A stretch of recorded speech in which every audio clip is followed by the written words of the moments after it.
On Kate Viorella, a tugging you in Chile, get it the scale Brona.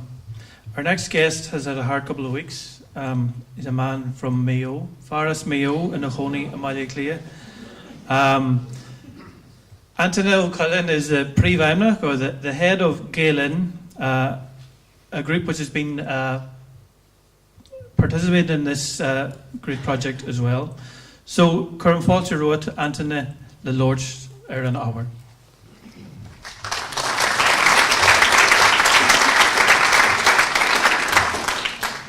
Gurmagav. Agus honor doing a nocht go raibh an tard vera lean agus bhí me anna hosta Lord leis ar ball. And I'd like to also welcome the councillors and public representatives.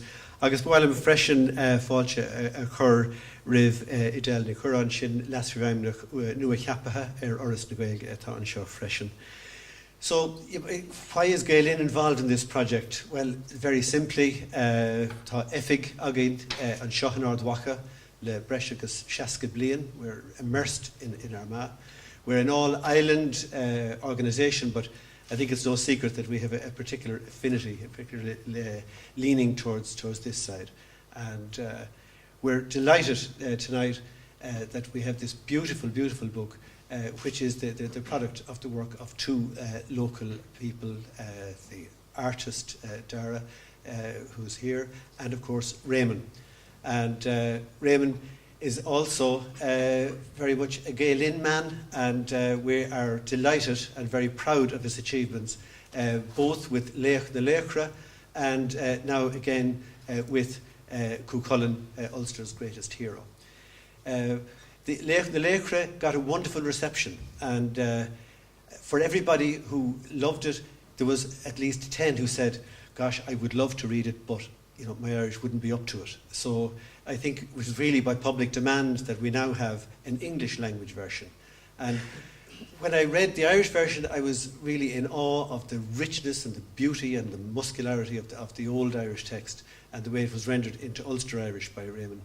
And when I read the English language version, I was struck by the poetry and just the beauty of it, and also the fact that it is so accessible. There's nothing. Sometimes when things were done in translation from old literature, it was dusts and wert thou and all kinds of twisted kind of strange language that we can't really relate to anymore. But there's actually a bit of the colloquial even in the rendition that Raymond has given us. There's tremendous poetry. It's a page turner, and I even wrote down one or two sentences that struck me just with their sheer energy. Queen Maeve asked at one stage, how are the men of Ulster approaching? And she gets this as an answer. Their horses are stampeding like heavy waves driven by a storm. Their trampling hooves cause the ground under them to shake. So therefore that struck fear, into the hearts of Maeve and her people.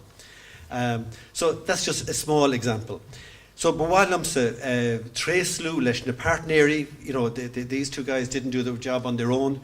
They got lots of assistance along the way. Ultuk, who we've heard from Russia, Gaelin was happy to play our part as publisher.